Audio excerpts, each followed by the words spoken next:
자, 도해정리 7번 봅시다. 7번. 오늘 하여튼 6시까지로 예정돼 있는데 가능하면은 점심 먹기 전에 좀 더 집중을 해서 진도를 좀 더 빨리 빼야 되겠어요. 아직 정신이 좀 더 온전할 때. 항상 점심 드시고 나면 그죠? 막 저런과 싸우느라고 막 그렇잖아. 점심은 한 2시부터 하시면 되겠죠? 1시부터. 점심 먹으면 힘들어져, 그다음부터. 여기 약간 배고프더라도 한 4시간을 먼저 하고. 자, 7번 봅시다. 그리고 여기 그 외부에서 오신 분 있죠? 외부에서 오신 분 뭐 2-3분 있다고 제가 들은 것 같은데? 또? 딱 그 2분이에요? 점심 식사 저랑 같이 합시다. 제가 외부에서 오시는 점심 식사는 대접해드리려고. 제가 대접해드리려고. 그래서. 그냥 이거 얼굴 감추고 저 외부에서 왔어요 하고 따라오지 말고. 따라오려고 했어요? 점 하나 찍으면 돼. 새까맣게. 자, 7번 보시면 개발행 허가 제한과 건축 허가 제한. 자, 우리 허가를 제한하면은 국민을 제한은 굉장히 괴로운 겁니다. 그래서 허가 제한은 중요한 거예요. 중요한 건데 우리 공부에서는 2군데만 나옵니다. 국계법에서 나오는 것이 개발행위 허가제에 나오는 개발행위 허가 제한이고요. 건축법에 나오는 게 건축 허가 제한. 둘 다 중요합니다. 그래서 항상 나오는 부분 아닙니까? 자, 먼저 개발행위 허가 제한을 보시면 근거는 국계법에 있고요. 여기서는 제한권자는 다양해. 중요하지 않아요. 제한 사유 5가지와 제한 기간이 중요한 겁니다. 제한 사유 5가지가 요거는 절대 확대 해석이 안 되죠. 이론으로 생각할 게 아닙니다. 자, 먼저 1, 2번, 3, 4, 5번 나눠져 있는데 우리 1, 2번, 1번이면 1번 사유선 특징이 요것만 높게만 한정돼 있다는 게 특징이에요. 녹지지역과 계획관리지역. 다른 것은 안 됩니다. 여기는. 이런 것으로서 예시 3가지. 수목이 집단적으로 잘 자라고 있어요. 개발하기 아깝지 않습니까? 조수류가 집단적으로 서식하고 있어도 개발이 아까워요? 아니면 우량주 등등 어느 것 셋 중에 하나 얘기하면 상관없어요. 이 셋 중에 보존할 필요가 있다면 보존할 필요가 크기 때문에 개발을 강행해서는 안 되는. 일정 기간 동안 3년 내서 제한을 해주고 그 다음에는 허가를 내주는.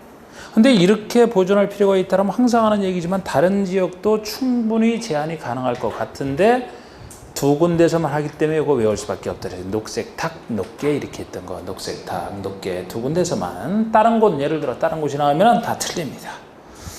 나머지는 이제 지역 제한은 없어요. 이번에 개발행위로 인해 주변의 환경, 경관, 미관, 문화재 등이 크게 손상될 우려가 있는 지역까지 1, 2번은 그 아래 제한기간에서 나와 있듯이 한 차례만 3년 내에서 제한할 수 있지 연장은 안 되는 곳이 1, 2번입니다. 반면에 3, 4, 5번은 한 차례 2년 내에서 연장까지 가능한 건 3, 4, 5번만이고 그래서 이건 한때 뭐 3+2 최대 5년까지 제한할 수 있다. 이런 표현으로 쓰는 것이 이건데 기관지기 외울 수밖에 없는 거. 3번이 기관 아닙니까? 도시군 기본계획, 또는 도시군 관리계획, 광역도시계획은 없어요. 계획 중에서는 기관 2가지 계획만. 이것을 수립하고 있는 지역으로서 앞으로 계획이 결정될 경우에 용도 지역 지구 구역의 변경이 예상되고 그에 따라 허가 기준이 크게 달라질 것으로 예상되는 곳이 나옵니다.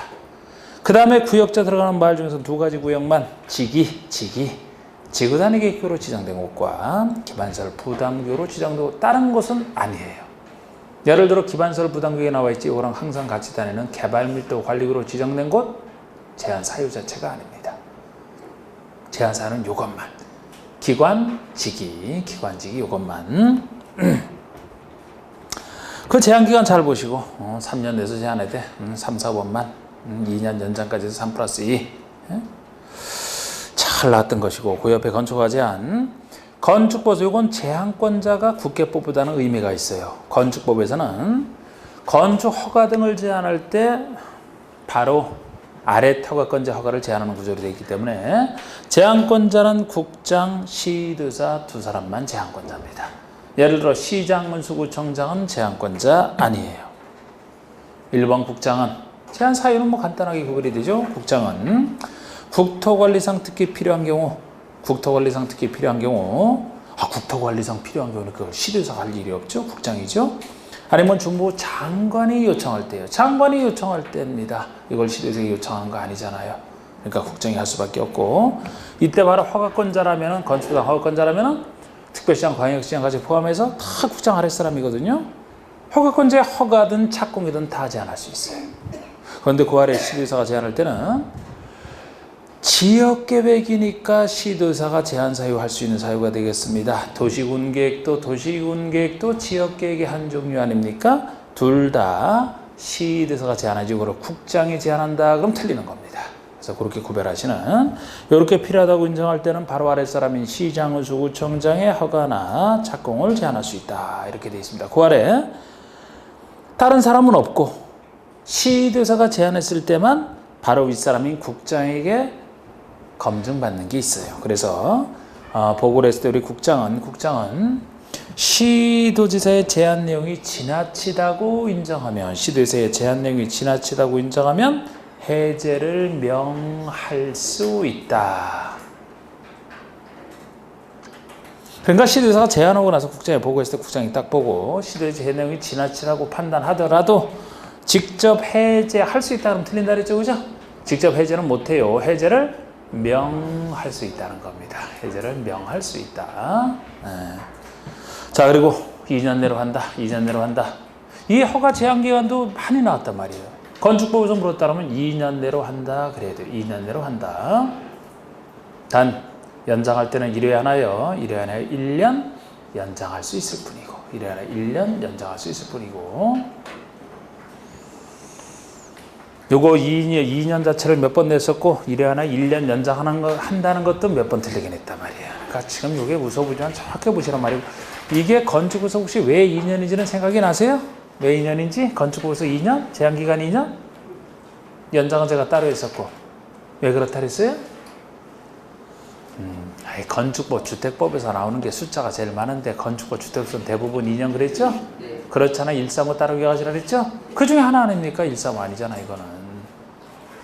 그것도 나중에 다 정리를 해놨으니까 한꺼번에 다 보실 것이고, 미리 한번 나와서 한번 그냥 귀뜸을 해드렸을 뿐입니다. 아주 중요한 얘기였고요. 자, 이제 8번 보시면 8번. 자, 8번 보시면 이것이 둘 이상의 용도지역 지구구역에 걸치는 경우 행위 제한 얘기야.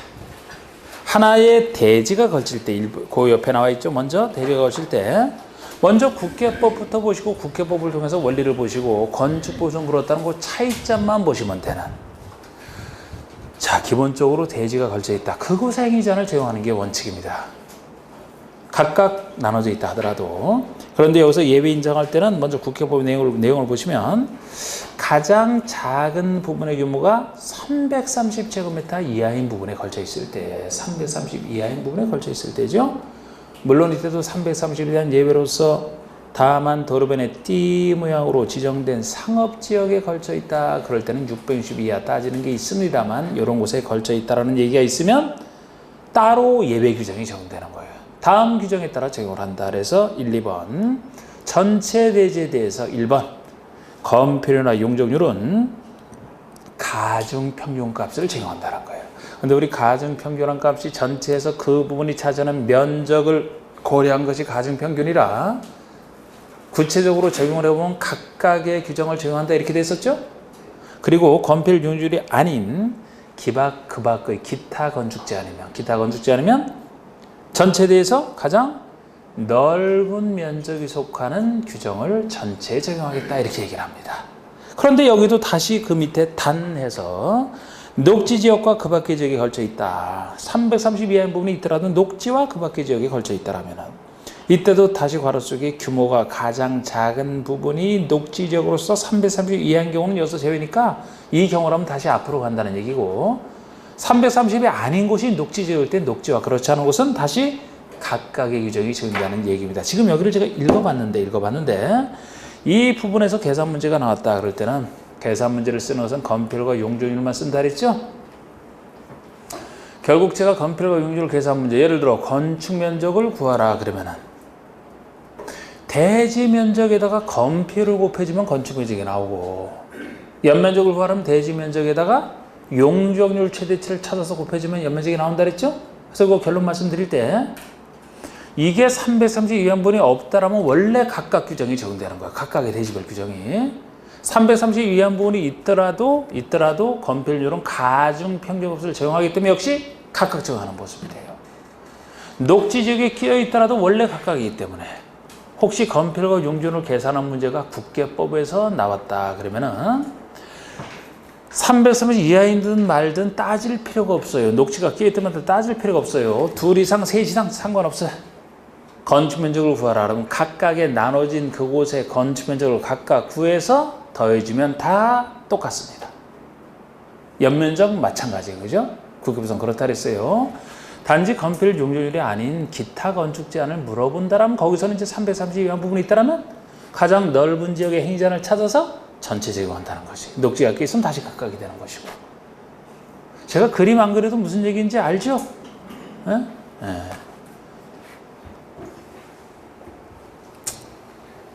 이번엔 건축물이 걸칠 때 보세요. 건축물이 걸칠 때. 건축물이 2 이상이 걸칠 때. 이건 면적이나 상관없어요.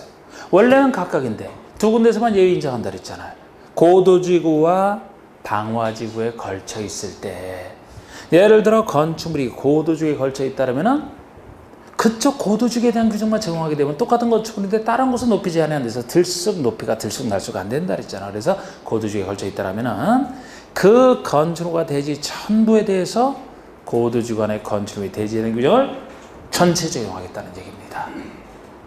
그리고 그 밑에 하나의 건축이 방화지구에 걸쳐 있어도 마찬가지예요.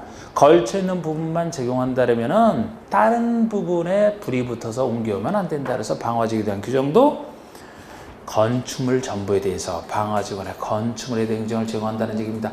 땅에 대해서 적용한다는 얘기는 없다 그랬죠? 이게 차이점이잖아요. 땅에 대해서는 땅은 불에 안 타니까 적용이 안 된다 그랬고 앞뒤 차이.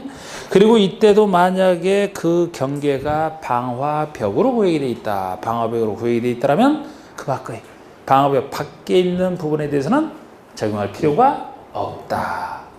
다만 그 아래 녹지지역의 건축물이 고도 방화지역에 걸쳐 있다. 그 규정 그대로 위의 규정을 그대로 적용합니다. 아까 녹지지역이 대지에 걸칠 때는 각각 됐지만 녹지지역의 건축물이라면 똑같이 하겠다는 얘기예요. 자, 요거를 이해를 했다라면 요거는 혹시 주로 국회법에서 물어보지만 건축법에서 건축법에 나와 있는 규정 적용할 때 물어본다라면 예외적으로 물어본다라면 원래는 다 비슷한데 하나 차이만 존재해요. 맨 위에 것만 차이점입니다. 만약에 건축법에서 대지가 2 이상의 지역 등에 걸쳐 있다 이런 표현이 나오게 되면은 건축법에서는 대지의 과반, 반이 넘는 부분이죠. 과반이 속하는 지역, 지구, 구역에 대한 건축물의 대지에 대한 규정을 건축물과 대지 전부에 적용하겠다. 이때는 330 이런 거 따지지도 않습니다. 예? 대지의 과반. 건폐율 용적률을 높이지 건축 제한 따지지도 않아요. 모든 규정을 다 반이 넘는 부분이 있으면 과반이 넘는 부분에 대한 규정을 전체에 적용하겠다는 겁니다. 만약에 과반을 차지하는 부분이 없다 그러면 당연히 각각이 되겠고 과반을 차지하는 부분이 있을 때 얘기예요. 그럼 여기서 만약에 지금까지 낸 적은 없지만 여기서 건축법에서 계산 문제를 아까 같은 계산 문제를 물었다라면 그림상 여기가 과반이 넘죠?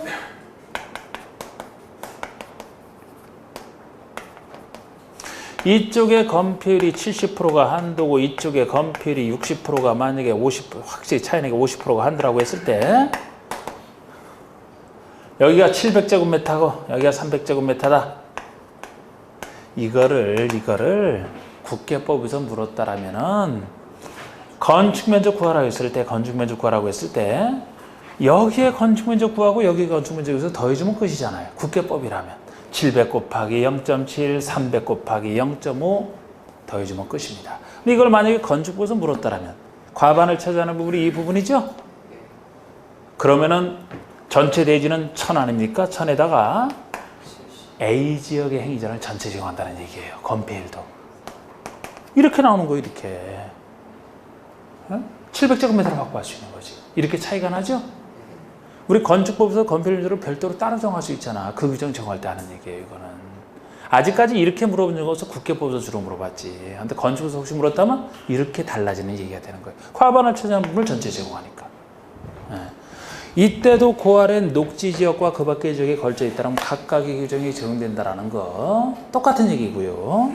건축물이 걸쳐 있을 때도 결국 똑같아요. 그런데 우리 고도지역에 걸칠 때는 규정 없다 이렇게 나와 있죠. 고도지역에는 통제 규정이 국계법에 나와 있는데 건축에서는 그 규정 자체가 없어서 그래요. 없어서. 규정이 없기 때문에 논외가 되는 거예요. 없는 걸 물어보진 않아요. 그 대신 방화적에 대한 규정은 있는데 아까랑 원리 똑같잖아. 좌동, 옆과 동일하다. 그 아래도 동일이고. 그래서 그 차이점, 대지가 어찌되고 그 차이점만 하시면 되는 겁니다. 자, 이제 또 유명한 얘기. 9번. 개발행위 허가제, 허가 구별하는 거. 요것도 최소 한 문제씩은 꼭 나오는 거 아니에요, 이것도. 자, 우리 개발행위 허가제 구별하는 거. 공포선 세 군데 개발행위 허가제가 있는데, 우리 일단 제목에서 도시 군 계획 사업에 의하는 경우는 제외된다 이 표현이 나와 있죠. 도시 군 계획 사업은 공적 개발행위예요. 제가 여기서 개발행위 허가라는 건 다 사적 개발행위란 말이에요. 그래서 도시 계획 사업이 아닌 것을 전제하는 건 다 똑같습니다. 예를 들어 국계법에서 얘기할 때도 개발법 정비법에 나와 있는 개발행위 허가도 개발 사업 정비 사업이 아닌 걸 전제로 해서 통제하는 규정 아닙니까? 이건 공통점이고 도시 계획 사업이 제외된다는 건 제일 공통점이고 국계법에서 개발행위 허가제 하나.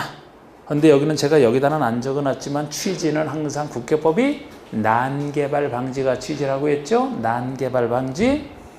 그리고 옆에 개발법에서도 나오고 정비법에서 나오는데 이 개발법, 정비법은 둘이 비슷한 게 여기서는 사업의 지장을 안 주려고 그랬잖아. 사업의 지장을 안 주려고. 그래서 둘은 비슷한데 정비법에서는 좀 더 세밀하게 돼 있어갖고 차이점까지도 이제 좀 더 나눠져 있을 뿐이고 비슷한 건 둘이 비슷합니다. 국회법과 달라요. 차이점도 정확히 하셔야 돼요. 자, 먼저 국회법에서 보시면 허가권자 특권시장호소. 제가 국회법에서는 관리계획 내용 아닌 것은 다 특권시장호소라고 했는데 별거 아니고 허가 대상인지 아닌지 구별하는 게 중요한 거예요. 허가 대상부터 봅시다. 기업본 건축물의 건축, 공작물 설치, 형질 변경, 토석 채취, 토지 분할. 근데 우리 토지 분할은 취지가 일정한 토지가 잘게 쪼개지는 것이 난개발로 보기 때문에 건축법의 분할 제한 면적, 건축에서 얘기하는 분할 제한 면적은 똑같이 써요. 그 분할 제한 면적 미만으로, 그거보다 그 잘게 미만으로의 토지 분할이 허가 대상이라는 거. 요거 얼마 이상 그렇게 되면 큰 분할이라 난개발이 아니라 그랬죠?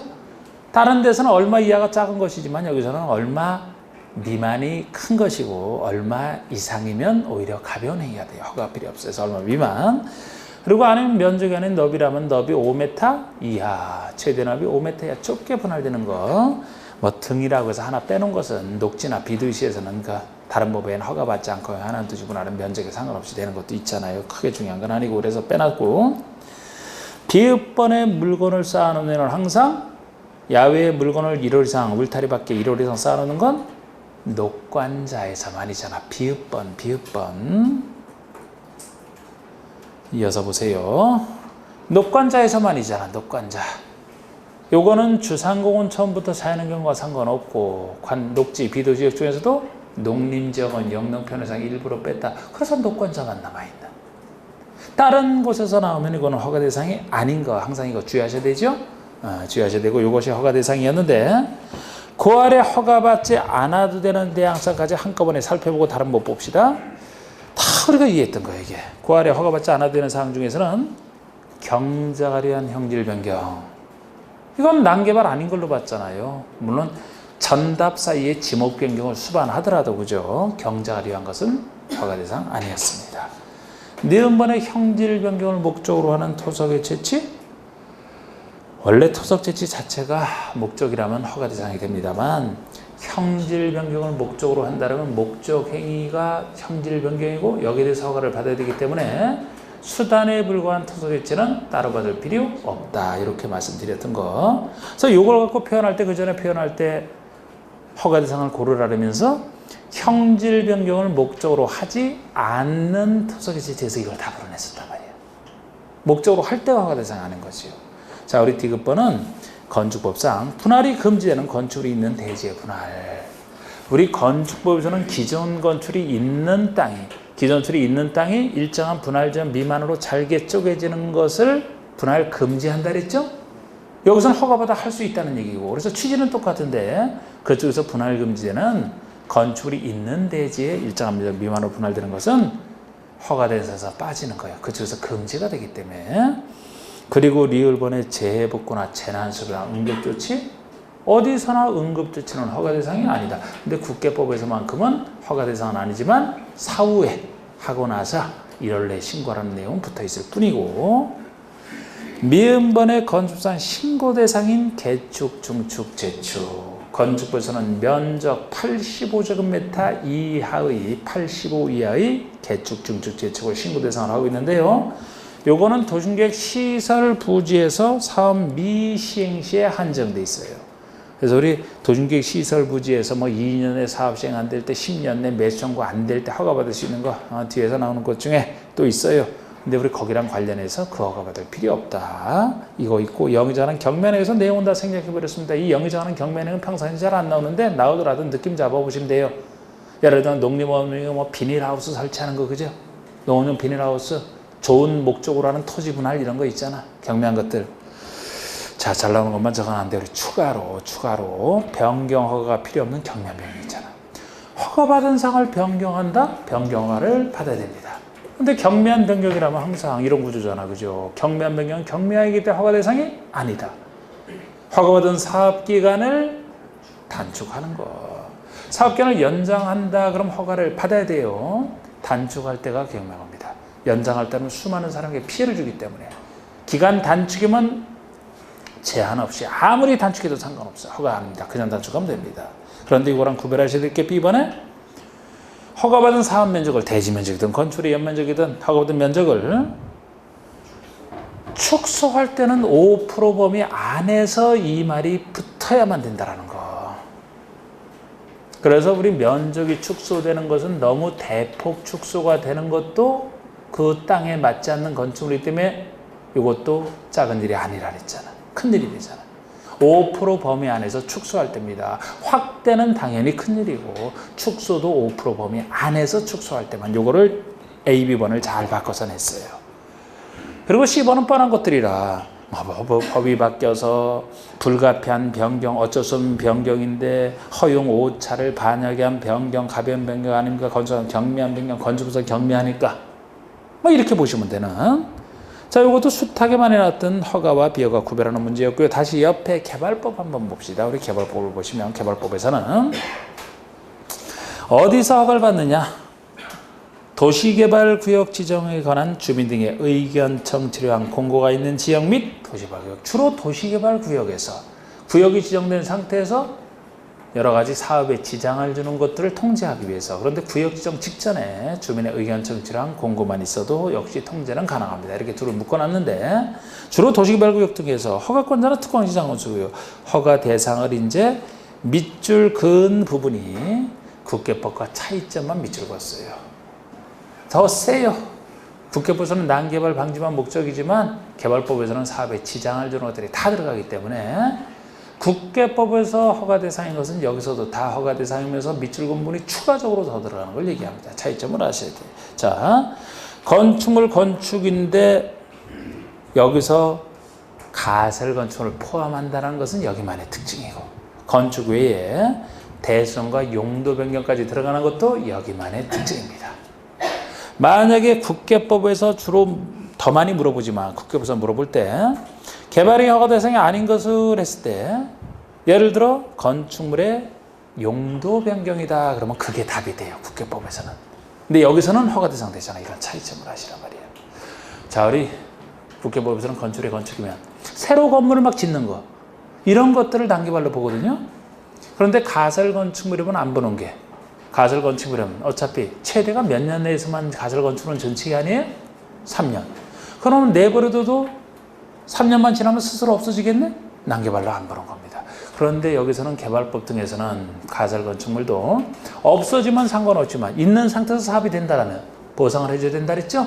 그래서 여기서는 허가 대상 들어간다 그랬어요. 그리고 대수전 용도 변경도 기존 건축이 있는 상태에서 대수전 용도 변경하는 것이기 때문에 난개발에는 안 들어가. 새로 건축이 들어서는 게 아니기 때문에, 그래서 국계법에서는 허가 대상이 아닌 겁니다.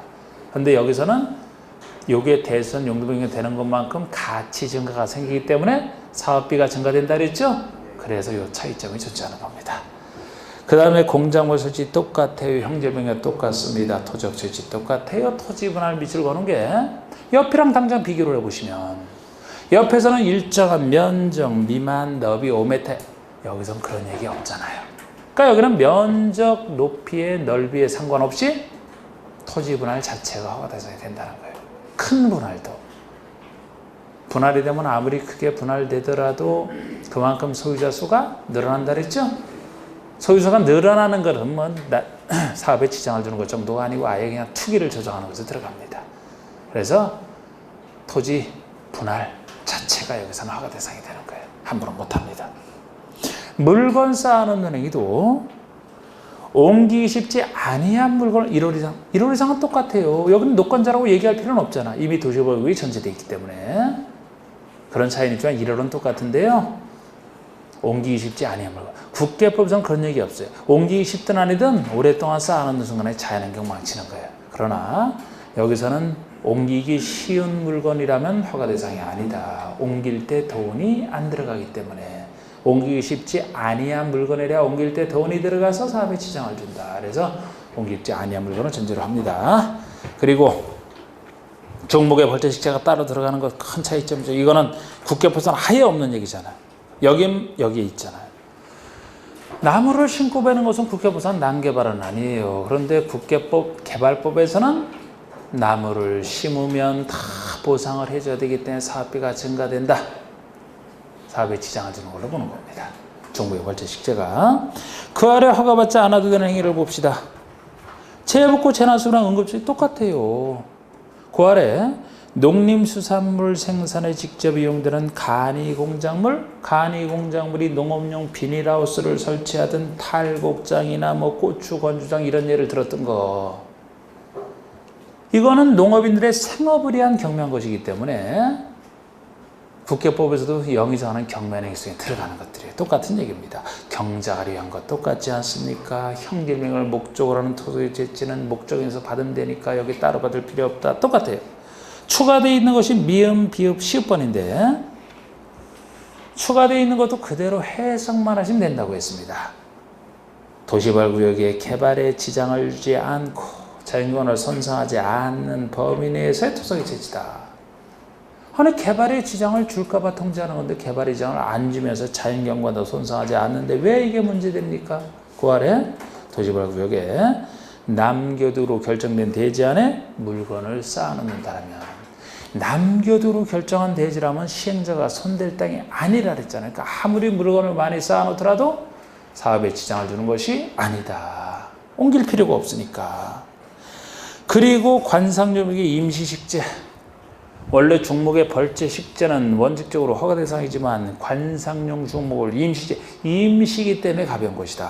허가도 필요 없어요. 단 경작지에서 임식제에 들어가면 경작지에서 이 말이 들어가면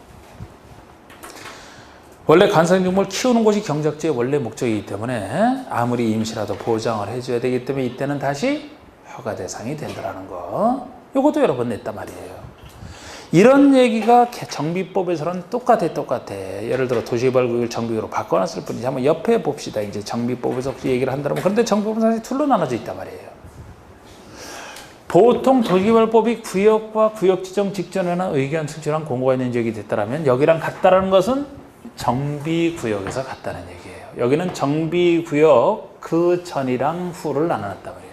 정비구역 원래 전에는 투기랑 관련 없는 때입니다. 보통 정비구역 도시개발구역이 지정됐을 때 투기 통제 들어가요. 그런데 여기랑 정비구역이 저쪽이랑 같다는 얘기지. 여기는 구역정 전이면 원래 통제 안 해도 되는데 투기를 막을 필요가 있으면 통제하는 것도 아니고 통제할 수 있다고 만약에 한다면 여기서 얘기했던 수많은 개발행위 허가 중에서 특히 투기랑 관련된 두 가지 행위만 통제하는 소유자 수 늘리는 게 직접 투기랑 관련돼 있다 그랬죠? 그 두 가지만 통제하는 여기는 나눠져 있단 말이에요. 지금 그래서 정비 예정구역 등 그리고 정비구역 이렇게 얘기하는 게 정비 예정구역 등이면 아직 정비구역 지정되기 전이죠. 그리고 이 둘로 나눠놓고 그 옆에 정비구역 얘기가 개발과가 두 가지만 통제할 뿐이고 그래서 여기서는 정비법에서는 작아서 시장에서 한다는 건 똑같은데 허가대 정비 예정구역에서는 건축물의 건축과 토지 분할 이 두 가지만 허가대상으로 되어 있잖아. 수많은 아까 배웠던 개발법에서의 그 허가 대상 중에서도 건축물을 건축하는 것, 토지 분할 두 가지만 직접 투기랑 관련된 소유자 수 늘리는 두 가지예요. 예를 들어 건축물의 건축, 단독주택을 부셔버리고 공동주택 건축해서 사람 수 늘리는 거. 아니면 토지 분할은 자체로 쉽게 사람 수 늘리는 거. 이 두 가지만입니다. 반면 옆에 정비구역이 개발법과 동일하다 이렇게 돼 있잖아요. 이것도 괄호 속에 대수선만 제외되어 있다. 자, 우리 개발법 정비법에서 차이점이 유일한 차이점이 허가대상 중에서 대수선이 빠진다는 게 차이점이에요. 아직 이 차이점도 물어본 적은 없어요. 주로 허가 비허가 구별하는 걸 그냥 광범위하게 물어봤지 개발법이든 정비법 같으니까. 근데 지금은 차이점마다 알아두시면 좋죠. 뭐 우리 대수선은 개발법에서 물었다라면 허가 대상에 속합니다만 정비구역에서는 허가 대상이 아니다. 그 하나만 차이가 나고 나머지 똑같아요. 그 밑에 허가받지 않아도 되느니 거기도 보시면은 개발법과 동일하다 이렇게 적어놨죠. 그런데 여기도 하나만 추가가 돼 있어요. 요 하나 추가로 허가받지 않아도 되는 사항이 이번에 새로 들어간 건데 새로 들어간 것이지만 뻔해 그냥 내용 보시면 되잖아요. 추가되어 있는 것에 기존 건축의 붕괴 등 안전사고 우려가 있는 경우에 해당 건축에 대한 안전조치를 위한 행위 허가받지 않아도 되는 사항이 여기 하나 더 들어갔을 뿐이에요. 그런데 안에 뻔하잖아. 기존 건축의 붕괴 등 안전사고 우려가 있다면 안전 붕괴를 막아야 되지 않습니까? 안전조치를 위한 행위를 왜 허가를 받겠어, 그죠? 얼른 하고 봐야지. 그래서 이것도 그냥 나오더라도 뻔한 거 아닙니까? 이렇게 정리가 되면 되고 정비구역 지정 전의 얘기는 좀 더 풀어서 써놨죠. 그 밑에 박스 밑에 보충해서 박스 밑에 보충. 정비법상 예정구역에서의 개발행위 제한이라고 해서 별도로 정해놨습니다. 아까 그걸 좀 더 확대시킨 거죠. 국장시, 의사, 시장원수 다양한 사람들은 비경제적인 건축행위 및 투기수의 유입 방지를 위해서 기본계획을 공람 중인 정비 예정구역, 기본계획을 공람 중인 정비 예정구역이 됐든 또는 정비계획을 수립 중인 곳 둘 다 구역 지정 전의 땅을 얘기합니다. 이런 곳에서는 3년 내의 기간을 정해요. 이거 3년 내에서도 한 차례만 1년 연장할 수 있지만 3년 내의 기간을 정하여 건축과 토지 분할 두 가지만 통제할 수 있다. 제한할 수 있고 할 수 있다잖아. 제한 행위를 하려는 자는 시장에서 가니까 정비구역 지정 전에는 다른 것들이 들어가는 게 아니고 이 두 가지만 허가 대상으로 할 수 있다는 것. 다른 건 안 된다는 거. 그 정도로 보시면은 개발행 허가제 나오면 완벽해지는 겁니다. 어디서 나와도. 자, 우리 여러분들이 또 헷갈리기 쉬운 거. 여러분들이 헷갈리기 쉬운 거 하면서 얘기하니까 왜 약장수가 그 약 파는 것 같아. 자, 개발 10번에 개발사업 대행과 정비사업 대행의 비교. 이것도 헷갈리면 안 되거든요. 아니 대행이라는 게 어떤 사람이 못할 때 다른 사람이 대신하는 게 대행인데 이것도 같이 비슷하게 하면 얼마나 좋아. 달라. 원조가 정비법의 대행이라고 했죠. 나중에 나온 게 개발상 대행이고 정비법에서는 전부 대행이란 말이에요. 전부 대행. 개발사는 일부 대행이고. 그래서 원래 정비법에서 그 전에 했던 게 대행 이게 원래의 대행이 이게. 자, 우리 정비법부터 한번 볼까요? 이거는 오른쪽에 있는 도시 및 주거환경 정비법상 정비사업의 대행은 전부 대행이라고 해서 공공이 못하는 경우는 없어요. 민간이 못할 때 민간이 못하니까 주로 민간이 아닌 공공이 민간인을 대행하겠다. 이게 정비법상 대행의 원리입니다. 반면에 이따가 개발법상 대행을 보시면은 개발법에서는 일부 대행이란 말이에요. 일부 대행. 자, 우리 정비법상 대행은 1번 다음의 경우에 조합이나 토지 등 소유자를 대신하여 시장운수 등 지정개발자 또는 토지주택공사 등이 대행한다는 거. 그러니까 이거는 지금 민간인인 토지 등 소유자나 조합 민간인이 못할 때 이 사람들을 대신하여 시장운수나 토지주택공사 등이 대행하겠다는 얘기예요. 대행자는 공공이 주로 대행되는 겁니다. 어느 때 두 가지 경우 기억번에 조합이나 토지공사가 시행하는 정비사업을 계속 추진하기 어렵다고 시장원수가 인정할 때야. 시장원수가 딱 보니까 저기 민간 시행자 아유 제대로 못할 것 같다. 내가 대신하겠다 이렇게 나가는 겁니다. 아니면은 그 시장원수 판단과 상관없이 니은번은 당사자가 스스로 대응을 요청할 때요. 시장원수가 언제 봐주길 기다립니까? 당사자가 요청할 때도 있어야지. 이거는 토지공사나 조합이 구성되면 조합은 과반수 동의로 요청할 때입니다. 우리 개발법상 그 동의 요건은 조금 좀 더 이해하기가 쉽지만 정비법은 동의도 다 제각각이라 하나하나 구체적으로 생각해야 되는데 만약에 대행할 때 동의 요건이라면 본인들이 못하니까 대행을 요청할 때니까 본인들이 못한다라면 4분의 3, 5분의 4가 꼭 못한다고 해야 못하는 거 아니라 그랬죠? 최소 반 넘는 사람이 못하면 못하는 거 아닙니까? 그래서 이건 과반수가 되는 거예요. 대행 요청에서는 과반수. 그리고 요거 알아두실만 해요. 요거. 과반수로 요청한다는 요건. 그리고 이렇게 해서 대행을 하게 되면은 이번에 대행자는 자기 이름 및 시행자 계산으로 한다는 겁니다. 당연히 시행자 계산으로 해야 돼요. 대행자가 자기 계산을 한다면 큰일 납니다. 시행자가 죽은 게 아니에요. 시행자를 대신하는 것이기 때문에 시행자 계산으로 하고 단지 이름은 신사, 공법은 신사다. 이름은 대행자 자기 이름으로 하지만 계산은 시행자 계산으로 한다는 겁니다. 이거 바꾸면 틀리고요. 이때도 3번의 시장원수 등이 아닌 대행자라면 대행자 중에도 시장원수는 행정처나 스스로를 믿고 혹시 시장원수가 아닌 대행자가 대행한답시고 시행자를 곤란하게 하는 것을 막겠다는 거예요. 그래서 시장원수가 아닌 대행자, 예를 들어 뭐 지정개발자나 토지주택공사 등이라면 시행자에게 재산상 부담을 가하는 행위, 재산을 처분한다. 그러면 시행자 재산을 파는 겁니다. 자금을 차입한다. 그러면은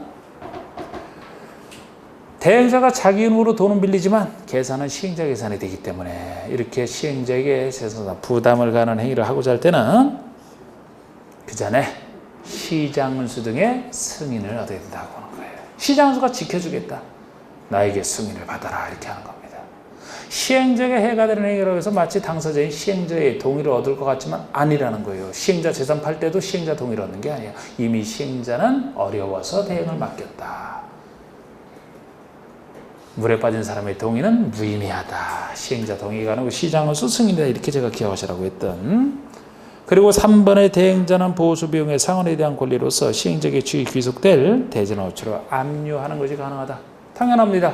대행하기 때문에 시행자에게 보수비용을 청구하시고 자기 채권에 의해서 시행자 것이 되는 재산을 압류할 수 있다는 얘기입니다. 이것이 정비사업의 대행이고요. 우리 개발법의 대행은 일부 대행이라고 해서 공공이 못하는 경우 없어요. 공공이 하는데 민간이 잘하는 부분을 일부를 민간에게 맡기는 것에서 이거는 사업의 효율적 추진을 위해서 하는 겁니다. 공공시행자가 사업의 일부를, 자기 하는 사업의 일부를 주택건설 사업자 등, 주택건설 사업자가 이제 주택법에는 그 민간 주택건설 사업자 등 건설업자 등에게 대행하게 할 수 있는 구조거든요. 민간의 대행을. 요거를 갖고 도입된 지 얼마 안 돼서 문제 한 번 나왔던 것이 최근에 나왔던 건데, 이게 누가 맡기느냐, 누가 대행을 맡기냐, 대행을 맡길 사람이 아닌 것에 대해서 문제를 내요. 그럼 단순하게 낸 거지, 이거는. 공공시행자가 아닌 자를 찾는 문제였습니다. 그러니까 여러분, 이거는 헷갈리면 안 돼요. 정비법은 완전히 다른 개념이죠. 정비법은 민간인을 대신하여 누가 공공이 주로 대행을 하겠다는 행동이고, 여기는 누가 대행을 하겠다는 거예요? 민간인이 대행하겠다는 거야. 누구 일을? 공공시행자 일을. 공공시행자가 민간에게 일을 맡기는 거란 말이에요. 네. 그래서 여기는 대행 업무를 민간인이 대행 업무를 하는 겁니다. 공공시행자가 물론 요청했을 때죠. 일부를. 대행 사업의 범위가 뭐냐? 민간인이 잘하는 부분 했던 거. 실시 설계는 민간 설계사가 잘할 거 아닙니까? 사업, 대지, 부지 조성 공사 등 기반설 공사 등 민간 건설업자가 건설 전문가 아닙니까? 또 토지 분양 업무 같은 거 민간인이 웃으면서 잘 분양한다 그랬죠? 요 네 가지만이에요. 그러니까 네 가지만이니까 우리는 누가 하는 것만 처음에 나왔지 무엇을 하는 건 아직 문제 안 나왔는데 이제는 단순한 문제보다는 이제 이런 것까지도 해야 돼요. 근데 네 가지만 했기 때문에 문제 내기 좋은데 아닌 것 할 때 그것도 구하려 보세요. 주의, 공부하는 요령이죠. 오히려 이 주의할 것은 시행자가 공공기관 등의 사업을 위탁할 수 있는 업무가 있어요. 공공 성격 가지고 공공기관이 잘하는 업무가 있단 말이에요. 그래서 시행자가 공공이든 민간이든 다른 공공기관에게 위탁할 수 있는 업무랑 구별하시는 거예요. 아까 대행 업무는 민간이 잘하는 부분이고 공공기관에 위탁하는 건 공공이 잘하는 부분이라 혹시 이쪽에서 내든 아니든 기초조사는 행정청 같은 공공이 잘하겠죠? 남의 땅 들어가는 일인데 여러분들 민간이 들어간다고 해봐야 그쪽에서 네가 뭔데 들어와 그러지. 공공기관 기초조사 토지 매수 업무 그에 따른 손실보상 업무 토지를 매수하고 막 손실을 보상해 주는 거 민간에 맡기면 민간인끼리 그냥 엄청 싸우기만 합니다. 다 막 하더라. 이건 공공지위에 있어야 오히려 이게 좀 더 해결이 잘 돼요. 주민이주대책 당연하죠. 주민이주대책은 수용으로 해서 생활의 근거를 상실하게 되는 자에 대해서 남의 땅 구입을 해서 거기다가 집 지어서 주는 건데 공공이 잘하는 부분 아닙니까? 이거랑 구별하시는 이게 공부 요령이죠. 또 3번의 대행개발 사업자를 어떻게 선정할 것이냐? 아까 민간건설 사업자 등 선정할 때 공정한 경쟁입찰로 하는 건 어디서나 원리 똑같지 않습니까? 경쟁입찰은 공정한 것이죠. 일반인 대상으로 반대 수의계약 같은 건 나중에 나오겠지만 특정인에 줄 수밖에 없는 거잖아. 그러니까 경쟁입찰로 하겠다. 그럼 다 된 거예요. 이것도 다 된 것이고. 자, 이제 11번 딱 보시니까 정비법에 그러니까 개발법 정비법 들어가기 전에 정비법에 나와 있는 얘기만. 자, 우리 개발법은 개발사업 시행자 하나고 사업 하나고 방식이야 요거밖에 안 돼요. 시행자도 하나밖에 없고. 근데 정비법에서는 세 가지 정비사업을 다루고 있고 여기에 따라 약간씩 달라지기 때문에 그거부터 먼저 파악하자는 겁니다. 자, 정비법이라면 정비사업에 세 가지 정비사업이 있죠? 이거는 뭐 너무 뻔한 것이라 우리 주관식으로 그냥 해봅시다. 어느 사업이 있어요? 주거환경 개선사업, 재개발, 재건축. 보통의 정비사업이 재개발이다. 그렇기 때문에 이미 망가진 주상목을 대상으로 해서 정비사업 하는 것이기 때문에 주상목 중에서 상업지역, 공업지역에서 도시기능 회복을 통해서 도시환경 정비가 필요한 거. 도시환경 정비하는 것이 상업지역, 공업지역에서 하는 거죠. 이건 어느 사업에서만 존재하는 거예요? 재개발에서만. 보통의 정비사업은 재개발에서만. 그럼 주거환경 정비에서 나눠지는 거죠.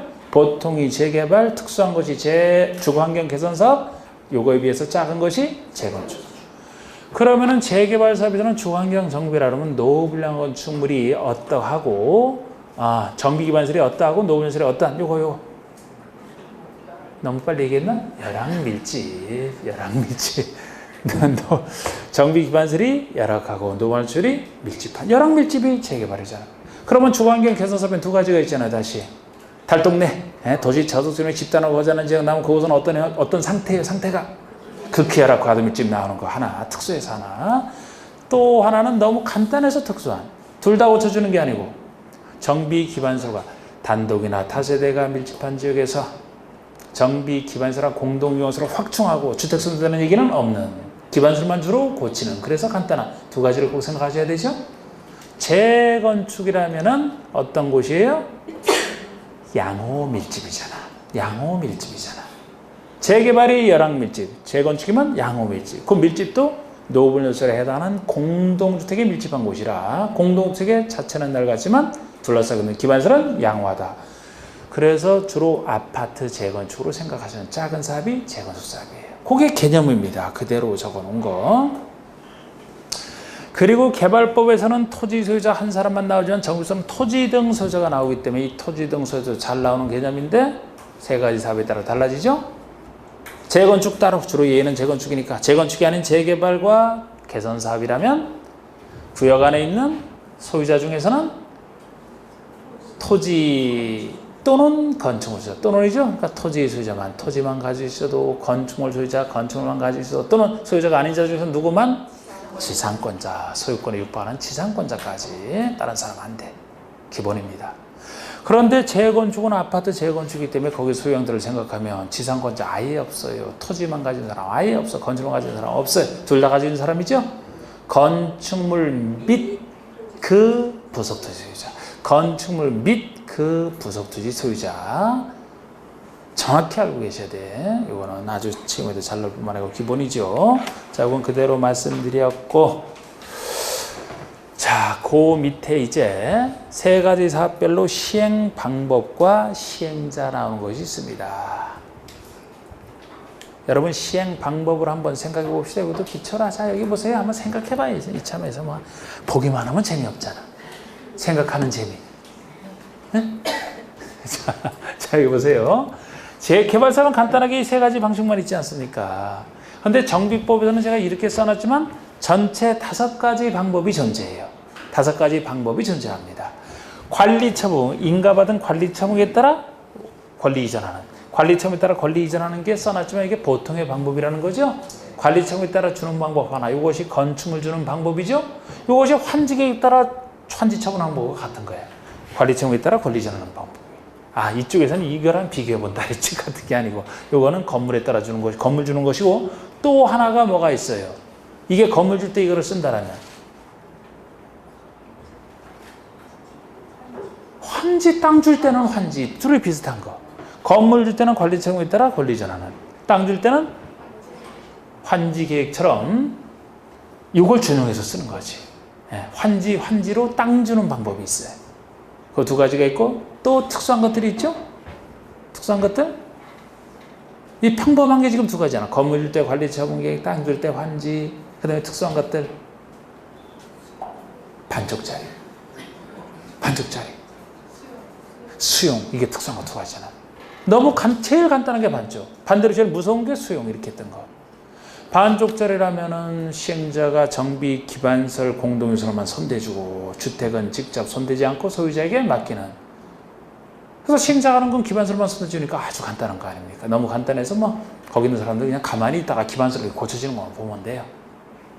또 하나는 반대로 가장 무서운 것이 시행자가 다른 것과 달리 마치 여기서 이 방식과 비슷한 거지. 이제 특수한 경우지만 시행자가 보상금 주고 다 취득을 해서 수용한 상태에서 주택을 지어서 공급한다면은 그곳에 있는 사람에게 우선 공급하든지, 주택이 아닌 토지라면은 토지동 소유자나 청수자 외의자에게 주는 거 있죠?